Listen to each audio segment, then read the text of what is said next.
ZF1A. November 1, Papa Golf Alpha. N1 PGA, FNK. 59MA. ZF1A. Alpha Fox 4, Lima, 59K. ZF1A. November Uniform 3, Alpha. NU3A, 59K. NU3A, 59K. November Uniform 3, Alpha. 59 New Jersey. NU30, what's your state again? New Jersey. Thank you. ZF1A. Whiskey Victor 4 Papa. W4V, 59K. 59 Tennessee. ZF1A. Foxtrot. N9TF, 59K. 59 Tennessee. ZF1A. November 2 Radio Charlie. N2RC, 59K. 59 New York. ZF1A. Japan India Mike. KV0R, KV0I, 59K. Whiskey 1 Japan India Mike. Thanks, W1JAM, 59K. Whiskey Mike 7 Alpha. 1. Thanks, Whiskey Mike 7 Alpha, 59K. Oregon. Thank you. ZF1A. K3 Norway Delta. K3 Norway Delta, 59K. ZF1A. Kilo 1 Romeo Oscar Yankee. K1 ROY, 59K. K1 Radio Oscar Yankee, 59K. Okay, 59 Mike Alpha. ZF1A. K7TD, 59K. 59 Colorado. ZF1A. N6RV, 59K. Hi, my name is K.Thomas, W1DED. I've talked to a few people that have operated from ZF1A in Grand Cayman, including Marty Soloway, N1C, and Dan Craig, N6MJ. Today I'm talking to three ZF1A operators: Bill Faring, Whiskey 9 Kilo Kilo November, Levi Jeffries, Kilo 6 Juliet Oscar, and Scott Tuthill, Kilo 7 Zulu Oscar. They happen to be at the station right now. We're 1 hour past the close of the ARRL DX phone contest. They were down there operating that. So I'm trying something new. We're going to do a little bit of a live commentary that we normally would see on the soapbox on 3830 Scores, but we're going to hear it in person from these guys. I think we're all a little bit tired. I'm sure they are. I've operated this past weekend and can barely put a sentence together, as you're probably noticing already. But we're going to give this a shot, and I'm kind of excited about this because I usually do quite a bit of research before I talk to somebody about a contest, and I have no idea how these guys did. I know they're on my log. I talked to them several times, but I don't know if anything blew up or how they did. But welcome to the show, guys. Thanks. Hey there. Thanks for having us. So tell me, how did it go? What were the results? So we think it went pretty well. We managed to just cross the 8 million point line. What I would say is this was very much like 2 weekends ago. I was down here with actually Marty and Trey just 2 weeks ago for the CW version. Some very similar things happened. Normally in the Caribbean, we are one of the, at least on the high bands, the Europe opening is a little bit limited stateside, right? So as far as like 10 meters, 15 meters. And normally we're the loudest thing that everyone can hear stateside. But with these excellent conditions, we were a little less interesting because, the East Coast and even as far as, far west as Dan and California were working in Europe for, significant parts of the day. So we weren't as interesting of a target. So tell me more about that. So how did you adjust your operating because of that? We just made sure that we capitalized as much as in the things that we could do, like staying on, above 7,200 on 40 meters, trying to make sure that we moved everyone possible, tried to make sure that we were, just in the right place at the right time. I mean, there's not a whole lot we can do. One of the trickiest parts of this, I would say, is sort of in these morning hours where you see everybody, working, everybody on the East Coast working in Europe, and we can't necessarily hear the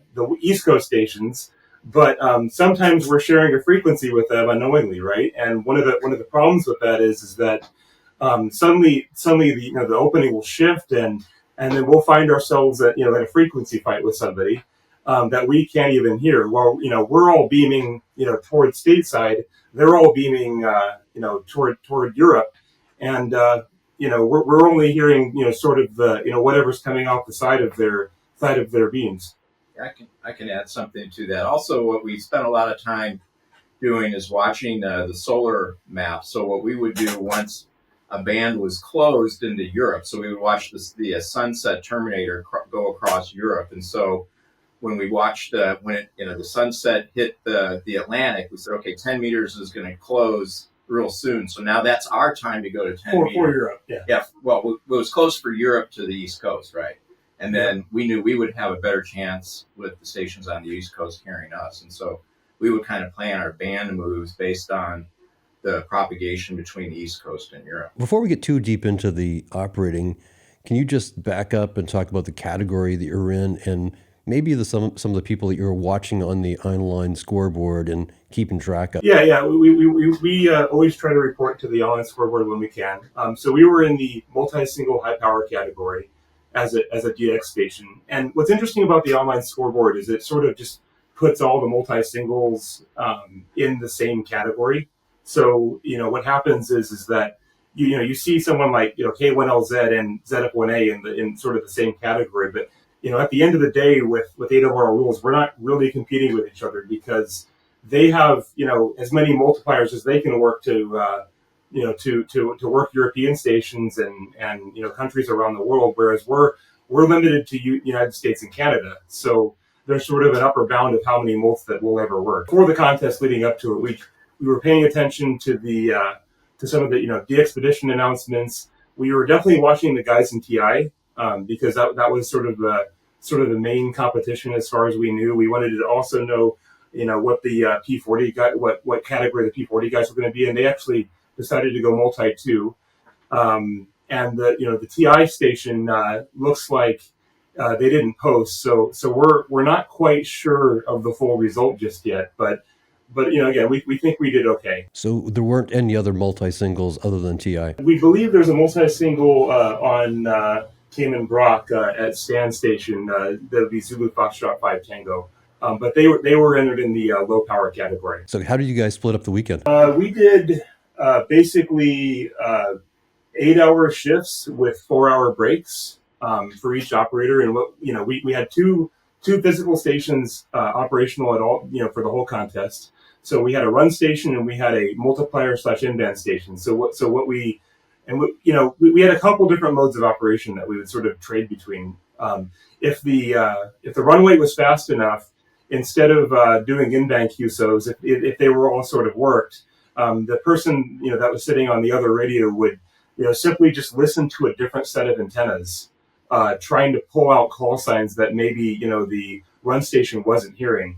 And that proved to be just absolutely invaluable. I mean, that's just something we've done it before, but it's in this weekend in particular, we were noticing that several of our antennas were hearing very different things. We have a lot of choice for receive antennas, so we were kind of in a situation where there were things that the one run operator didn't hear at all that the other operator heard, and we were able to save several QSOs with that. Did you actually take breaks? I know we all get caught up in the energy of a weekend, even though we're exhausted at the end.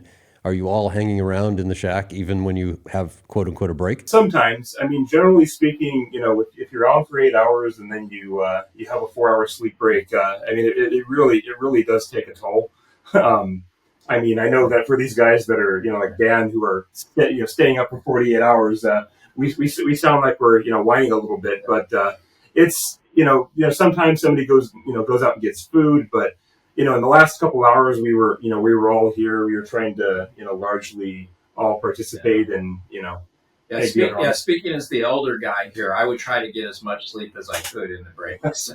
I know that feeling. And luckily we've got a nearby so I guess I don't know, like a dorm room almost is what it is. So it's like 10 steps outside the door here. So we can go, we can get some sleep and shower and shave and do all that kind of stuff. And that's actually a big help compared to driving to a hotel or a house or something that might eat up a little bit of that 4 hours. So it was really a good setup here for us. Well, since most of us haven't been to ZF1A, can you just give us a little bit of rundown of what there is there? So I've been coming down to ZF1A since 2019. Actually, the same initial trip that Marty Soloway showed up on, I was with him at at the same trip, right? It was Worldwide Sideband 2019, and actually you were there as well, and I think you were there too. Yeah.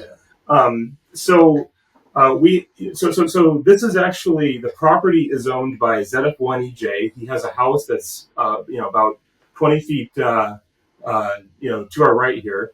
And this shack is sort of I believe it's 10 by 20 feet or so. It's a kind of a little separate concrete building that has all of our radios and switches and such in it. And we've actually got it set up. So Andrew isn't a contester. He sort of enjoys DXing on, mostly FT8. He likes, some of the more rare bands, 630 meters, 8 meters, 4 meters, 6 meters. We've got, let's see, how many towers? We've got, it's at the log tower. We've got it, let me run through the antennas. So we've got a large log periodic, and we mostly use that for the West Coast and J8 and DX contests. We've got a JK Big Tri, which is pointed straight at Europe on that same tower. Yep. About 120. Yeah, 120 and 100 feet or feet, something like that. Yeah. Or so. The antennas are more Marty's world, but roughly. Yeah, exactly. So we've got another mid-tri that's about 90 feet that's attached to the house, and we've got a C31 tri-bander that's at about 65 feet or so. That's right. Yeah. And then we've got a what we call the Sky Needle. It's a crank-up tower, and it's about 95 feet or so, and it has a two element 80 meter beam on it. There's actually something wrong with it. It's acting like a dipole right now. 1.5 element. Yeah, 1.5 elements. And then we also have a 40 meter two element beam on that's pointed at Europe as well. But largely we also use a lot of the Europe only antennas because it turns out that the East Coast is very close to the Maine and such are very close to the East Coast angles for us. So when you showed up prior to the contest, was there work to be done, or were you able to just unpack the luggage and get in your operating positions? Yeah, Marty and I have been working on this for years. We largely have not a lot to do when we get here. I mean, every now and then we had an amplifier that hasn't survived its 20-year stay in ZF when I took it apart. Nice. Yep, exactly. We had a little belt went bad, and it you always find something. This environment, because of the saltwater air, just it destroys equipment and it destroys antennas. There's always something kind of we have a little in-band vertical dipole that we use to receive, and it had fallen out of the tree, so we had to go put it back in the tree. There's a storm a couple weeks ago, and just little things like that. But largely it's plug and play. We have a couple different radio choices down here. I had brought my radios from home for the CW contest, and I just left them here, and I'm going to take them back home with me and hook up our remote rigs again. But yeah, it's largely plug and play these days. Yeah, just to clarify, the station was set up, was like probably 95% complete about 45 minutes while Bill was on the phone with work. So It was for him it's pretty simple. Before Marty and I got here, they used to take the station apart after every contest and put everything in bins and reassemble it. It used to take a few hours every contest. But one of our worries has always been, hey, is our equipment going to get destroyed by lightning? Is it going to get is it going to get something bad going to happen to it? And it turns out we've been remarkably very lucky as far as what's happened. One of the things I'm curious about, I know that most of you have operated ZF1A remote. Why did you choose to do this one in person? It's better. You just, you've got a guy sit next to you. You can, punch him in the face if he's doing something wrong. The timing is so critical of this contest. There's multiple hours that are north of 350, close to 400, if not north of that. And you've got it. The timing's milliseconds, you just can't be off. And if you're across the country from the guy sitting next to you, there's just no way to be that efficient, But we're working guys on 160 where we're running 300 hours on 20, and it's like you have to be there to really, really get the timing right. And I would extend that maybe with I've done multi-op contesting for a long time. Like I've started my first multi-op in 1992 at K7ZO. And I've done in-person, I've done remote plus in-person. I've done kind of all the combinations. And the fun thing about in-person is just spending time with the other guys. And that you can't do that remote. I've tried it with Zoom calls and audio and all that kind of stuff. And it just isn't the same as being together with the guys. As I tell my wife sometimes, it's like, going off to deer camp and I'm not bringing home a dead animal. But I get to spend time, with a bunch of guys I've known for a long time and do something that's just a lot of fun to do. Yeah, the shenanigans are a lot better in person. Oh, absolutely. I totally get that, and I want to pursue this a little bit more because we all know that remote contesting is increasing. I get the camaraderie part. Do you think that contesting multi-op remote actually costs you points? I think it does. I think if you're in the same category with a similar station in a similar location, and you're up against an equivalently skilled team, I think the in-person team's going to win every time. Especially as the rate increases, which this one's a rate fest. Yeah. It's a big difference. Yeah. There's just some things you can't do remotely. So you were talking earlier about finding a frequency, and my backstory. I've only been back in the hobby a couple of years, so I know it's good now, but I don't have 5 years ago to compare it with. It seemed like the bands were packed. I mean, I know when I tried to find a run frequency here in Maine, it was discouraging. I'd find K9CT and K1LZ and K5ZD parked somewhere, and every time I tried to wedge myself in, if I was lucky enough to, I got kind of pushed out within 45 minutes to an hour. That was lucky. I mean, sometimes it was shorter than that. And other times I just couldn't find a spot. And I literally had people, after I parked, say, you got to move up a couple clicks. And you know what that's like, you just run into somebody else. So how did you work around that? How did you find your spot? Be loud. Pure brute force. Yeah. I hate to say it. And I mean, this is one of, maybe the more, sour elements is that, there's, you might even think the frequency is clear, but, as I was sort of saying earlier, it might be that you're just not hearing the person off the side of the beam that that's on the same frequency. I think there was actually a station this morning that I might have been sharing a frequency with for the better part of 2 hours until the band shifted a little bit, and then we were suddenly on top of each other, and we're yelling at each other. I've been here for 2 hours, and no, I've been here for 2 hours. And the problem is we were both right. I'm beaming to to North America, and they're beaming to Europe, and we just weren't hearing each other. And I have a bunch of Europeans saying, "Hey, I can't hear the station that's underneath you," and it's like, well, what do you do? I mean, you could look for another spot, but that's going to cost you dearly. One of the other big advantages is that of having two people operating is that I can say, "Hey, Levi, find me a new frequency. This frequency is terrible," and that's his job, is to go search for one while I suffer a little bit. And then that's sometimes the answer is just suffer a little bit. Deal with the very loud person that's a KC and a half off of your frequency, and do the best that you can. And especially if you've got all of these different receive antenna options, that's something that you can sort of work around a little bit, just based on what you don't hear more than what you do hear. Yeah, I mean, this morning I watched K3LR go from S0 to 30-40 over 9 in the course of 10 minutes tops. Like the band opens that quick down here. It's like it's unbelievable how quickly things change. So you got to be really agile.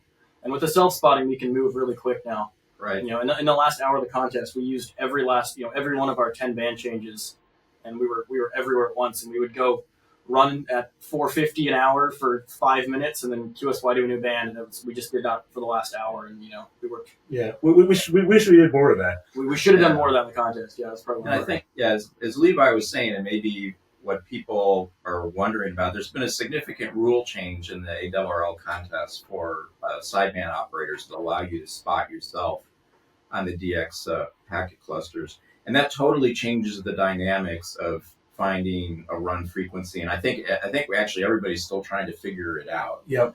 And what it really means, because it used to be you'd find a clear frequency and you'd call CQ, and then a lot of times nothing would happen until somebody heard you and spotted you, which can actually be quite some time. Yeah.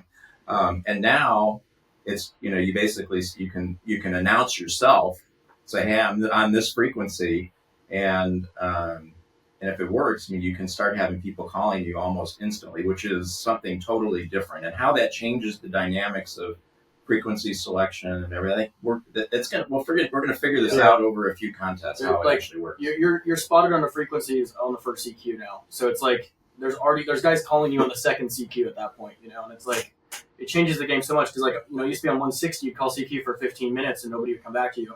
Now we go to 160 and we're spotted immediately, and those guys calling us. So it's like you know, we don't have to spend as much time wasting time on 160 waiting to be spotted and waiting for the mults to call us. It's like we probably spent half as much time on 160 this time. We spent a lot less time down there because we didn't have to wait for spots to come through. You know, they were just there immediately. Yeah, one of the things that we were also noticing is that, you know, this is a very fresh change for some of even the spotting networks and spotting websites. We were finding cases where we didn't think our spots were actually getting out. So we, you know, a few times we tried, you know, we used my call sign ZF1DED, you know, to spot it, you know, spot ourselves. We tried various. I was actually sort of trying to work out some of the technical aspects to see, hey, are our spots really getting out? Actually, we made a mistake, I'll admit, during the CW version of this contest, and our cell spots weren't going out at all, unbeknownst to us. But you know, we thought we had fixed it, but still, you know, we were seeing websites where, you know, you could only spot yourself once an hour, and it wouldn't show up after that. So I want to flip this around. We're talking about running a multi-op station, but since you're doing 8 million points, I'm not even sure what that equals in QSOs. What advice can you give to those listeners who probably will never run a multi-op, but they're the people that want to contact you and PJ2T, and what do you see that operators could improve upon to, well, I guess make your job easier, but also for them to be more effective? Because you must be seeing everything. Just you know, use your phonetics. Don't waste time. You know, just use the least amount of words possible. Speak clearly. All that kind of stuff really helps a lot. You know, stick around. You know, at a station like this, you know, there's not just the one runoff listening to the frequency a lot of the time. There's, you know, like, you know, if you're going to call, you know, wait a couple queues, because, like, you know, sometimes we'll have 2 or 3 calls stacked up, you know, waiting to go.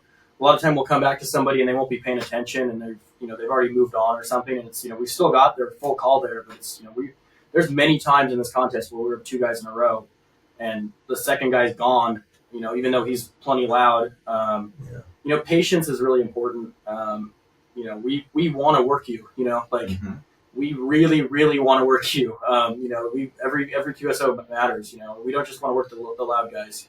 And we have a lot of antennas, so just, you know, keep calling. You know, we're always receiving in a different direction, you know, it makes a big difference. Yeah, and sometimes we have to go through all the choices to find you. I mean, you know, if a call sign doesn't equal where it is anymore, like in the United States, you know, if there's a 7 that could be in New York, you know, I hear the 7 and I start, you know, pointing all the receive antennas at the West Coast, and then I lose the guy, and then I have, okay, is it the W3, you know, beverage? Is it the you know, Far East one? Is it the Europe one? I mean, we have to switch between them, and you have to keep saying your call sign, because if you don't, I can't compare anymore. That's part of the problem. And sometimes, you know, I guess that, you know, what Levi said is we hear a lot of people just giving, you know, partial call signs, and there is maybe there's a time and place to that, but in general, I'd rather just hear the whole thing. Yeah, first call, use your full call, and not twice. Dear God, right. You know, there's like the stations down here hear way better than you're probably even hearing them a lot of the time. Like the ears down here are you know, better than you hear at home. I guarantee it. Like, you know, we hear, and, you know, if we didn't hear you in the contest, that's your fault. Well, let me simplify. I think what Levi said, to, if you're out there wondering how you contact ZF1A, is give your call using standard phonetics. Give it once, and we do want to work you, and we will work you eventually.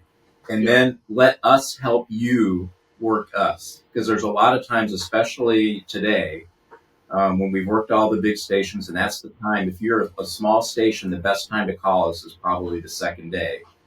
And if we hear you, we will work you. I mean, we will spend almost as long as it takes to get you in the blog. And I had many contacts today where I hear a number, and then I hear a letter and a number, and then I'm going to help that station. I'm going to say, give me the part that I don't. I have this part, and then give me the rest of the part, because it's small little openings with fading going up and down, and we will get you. So just have patience, give the call, and let us help you. And I would say also, you know, maybe, you know, try to read the room a little bit. Okay, so it might be, you know, we have a couple of these hours where there's going to be 450 stations that are calling us. I mean, and we're gonna be talking as fast as possible, and it just make sure that you're don't try not to slow it down.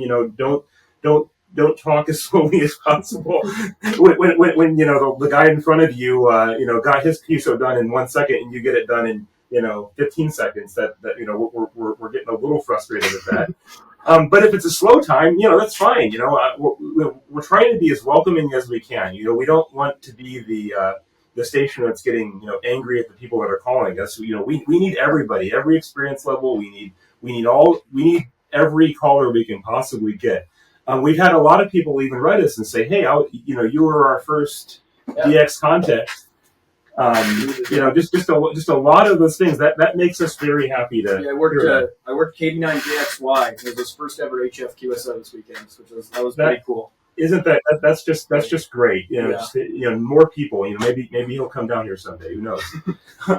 Show Levi how it's done over here. Yeah, exactly. Only other thing that I noticed a bunch of was what was it? Oh, I think that'll do it. Okay. Well, no, keep going. Was there something else? I think people will be interested in this. One thing that I noticed happening quite a bit was, so we already covered partial call signs.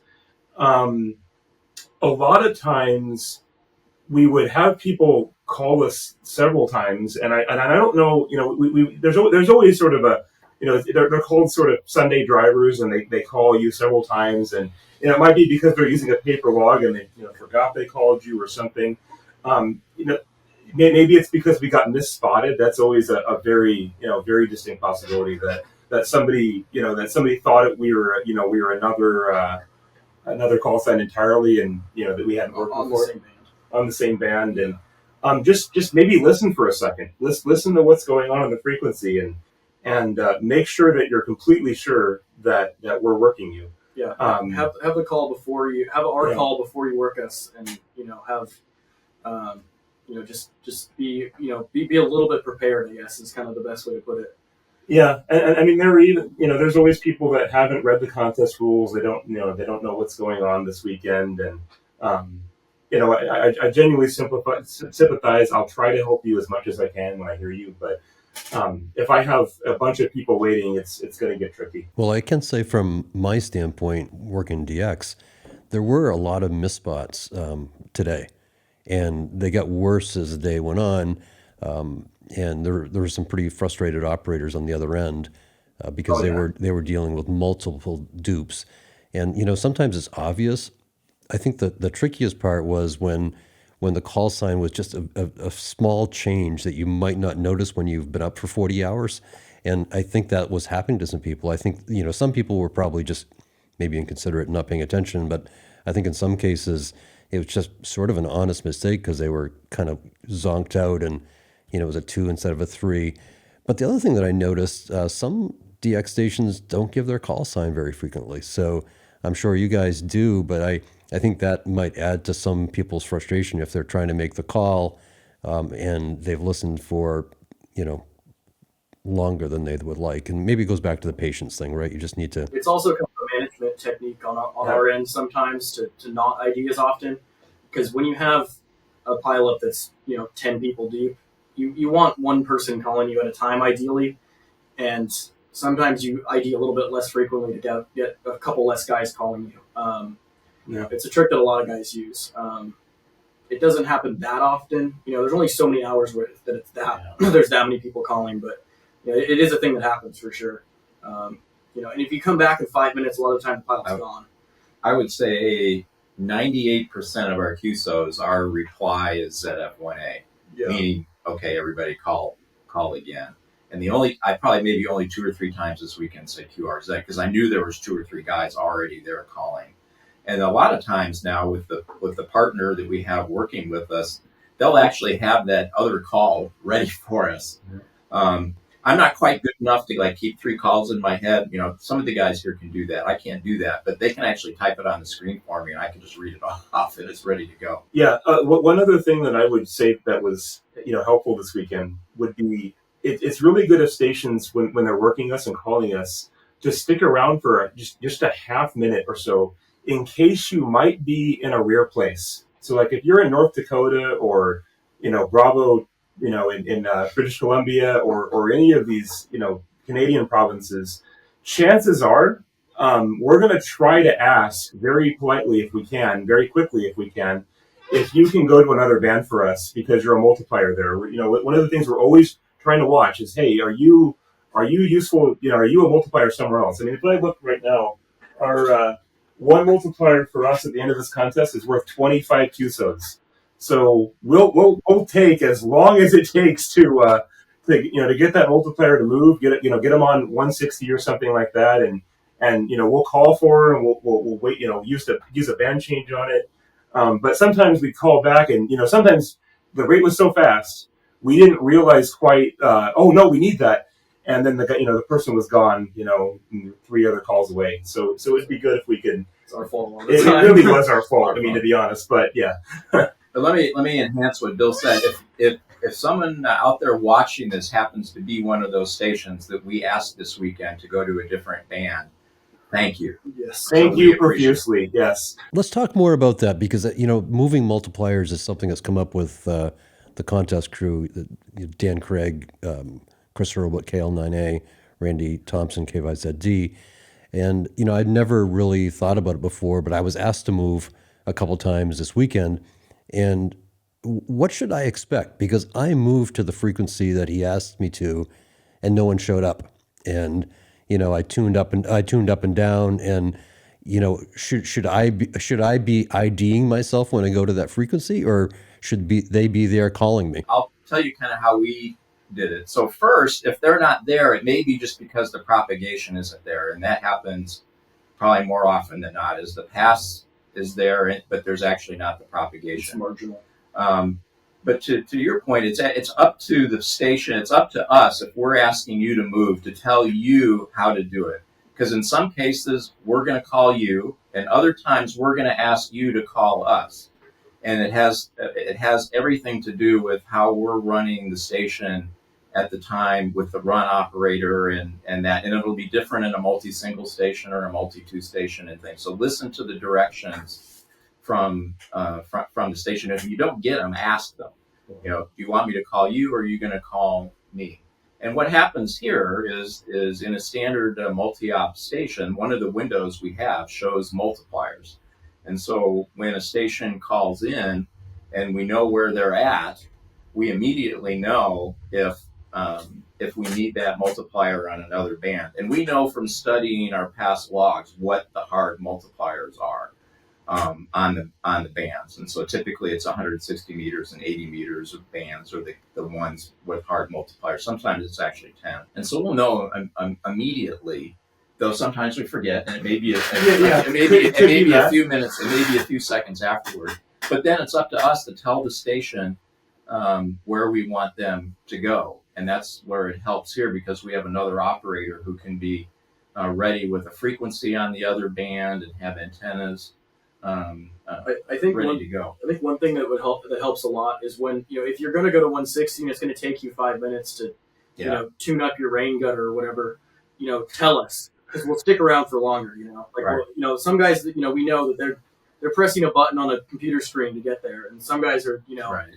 They're switching coax around. They're rolling outside. That's, it's perfectly fine. But if we knew we need to stay around for 10 minutes or 10 seconds, it's a big difference for us, And I would say overall, way less than half of the passes actually work. Yeah. It's probably a quarter, and they're so fun when they do. And actually, both sides get a kick out of it, because remember, we're going to be a multi for them too. Probably, yeah. Well, yeah. More than likely, and we like to think we are. Yeah. Because it has to be a win-win situation, right? It has to be something in it for the other station. We know what's in it for us, but people do things if there's something in it for them.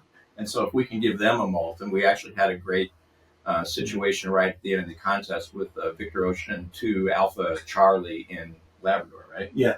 And he needed us, and we needed him on 15 and 20, and we just went boom, boom, and moved him. So that was a lot of fun. And even if it's the wrong time of the day for the band, you never know. Right. Like if you ever play in ARRL 160 or 10 meters, that the band can be open in the middle of the night on 10 meters, and it can be open during daylight during some of the even worst times of the year. So hey, try it at least. Don't just assume that the propagation's not going to work for you. But also, as far as the protocol, one other thing that I'll tell you is that sometimes we're not on the band that we're telling you to move on. I mean, this is going to sound horrible, but if I'm the run operator, I might just throw a frequency out that's sort of toward the band edge, or one of them that I think that might not be as crowded. There may even be a station running there, but I'm going to listen for you, right through that person, or the other person is. I mean, the multiplier guy, because I can't waste time finding a frequency to tell you about it. I have to just know sort of where those spots are. Yeah, and I accidentally passed somebody right into a net this weekend, which happens every night. And sorry. They actually were very nice about it. I said, just give me a minute. I will be gone, and I will leave you alone. But just let me call this state. And they did. And I appreciated it, and I thanked them, and then I left. And I left them alone. And that kind of stuff, that happens.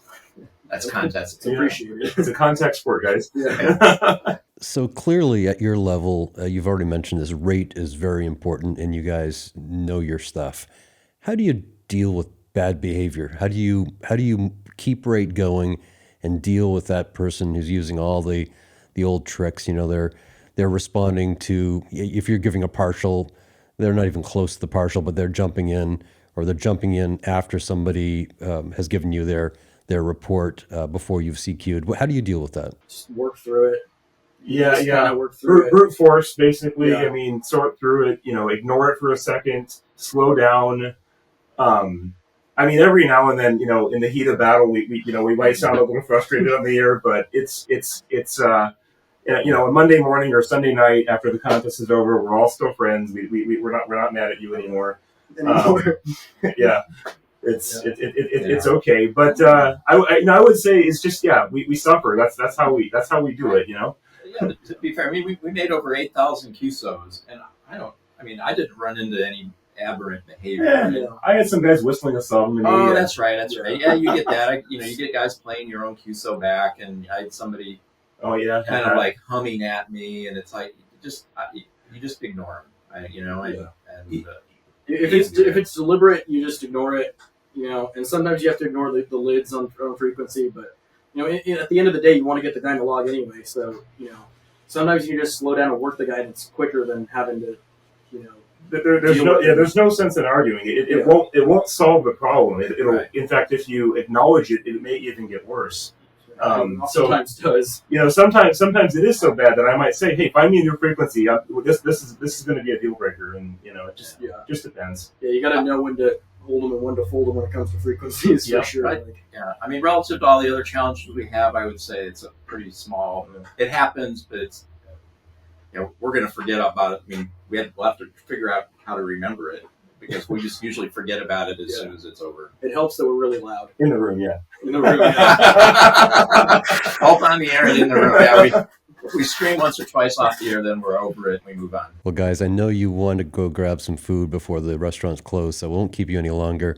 I'd love to be able to continue the conversation once you guys are back at your houses, but thank you for joining me tonight. Thank you. Thanks a lot, Kevin. Yeah, thanks. Anytime. Yeah, this was great. Thanks for doing this. Appreciate the opportunity. Well, I appreciate you guys putting it together, and again, you must be exhausted, so go grab some food, and we'll catch up down the log. Oh, and when you the contest crew, remember those are the guys that are semi-responsible for training us, and Dan and Chris, we Levi and Scott and I have sat next to all both of them, and learned a whole bunch about this craft. That's so we have them to thank for that. Well, I've got to say, I've learned so much from them, and actually through these interviews. I mean, I pick up something from every single one of them, and that's why I started doing these interviews in the first place. I wanted to kind of quicken the pace of learning how to get back into the hobby, and it's just amazing what you can pick up from people. I mean, the contest scoreboard, for example, was something I've never used before. I used it for the first time, and it absolutely motivated me. I've always had trouble with Friday night. It's just such a shit show. I usually just kind of wrap it up early, and because of the scoreboard, like I can't stop. I got to keep going, and sure enough, by 1:30 in the morning, I had done okay, but it was just because of the scoreboard. So anyway, you pick up all those little tidbits, and they all kind of come together and make a plan. So again, I really appreciate your time.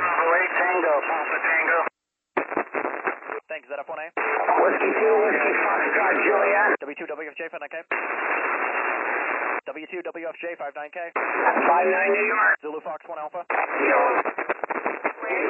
Tango, Tango, Tango. K1 Triple T, 59K. 59 MX. ZF1A. 088 Papa, Japan. W9KKN, 59K. 59 Papa Alpha. Zulu Fox 1 Alpha. 202 Radio Echo Tango. W2RET, 59K. 202 Radio Echo Tango, 59 J. K2, thanks. Kilo 3, Papa, Papa. K3PP, 59K. 59 Papa Alpha. Tango. Thanks, W0YJT, 59K. Thank you, 59 Kansas. Zeg, ZF1A. Whiskey 0 Bravo Mike. W0 Bravo Mike, 59K. 59 ZF1A. D6PR, 59K. 59 Alpha Bravo. ZF1A. Hotel Quebec. Yellow Yankee 0 Quebec. KY0Q, 59K. 59 Yellow Boy. ZF1A. November Charlie 6 Kilo, 59K. November Charlie. November Whiskey 0 Mike. And W0M, 59K. Thanks, 59 Missouri. ZF1A. Ohio 3 Kilo Hotel Zulu. Kilo Hotel Zulu, 59K. Roger, 59 Delaware. What's your call? Kilo Alpha 3 Kilo Hotel Zulu. Thank you, ZF1A. November 6 Alpha Bravo. And 6AB, 59K. QSL 59 Whiskey Alpha. ZF1A. November 5 Oscar Hotel Lima. And 5OHL, 59K. 59 Oklahoma. ZF1A. Victor Echo 3 Yankee Zulu. V3YZ, 59K. You're 59 Ontario. Thanks, ZF1A. Whiskey 3 Lima Lima. W3L, 59K. 59 Maryland. ZF1A. November 3 Bravo Hotel X-ray. K3BHX, 59K. Sorry.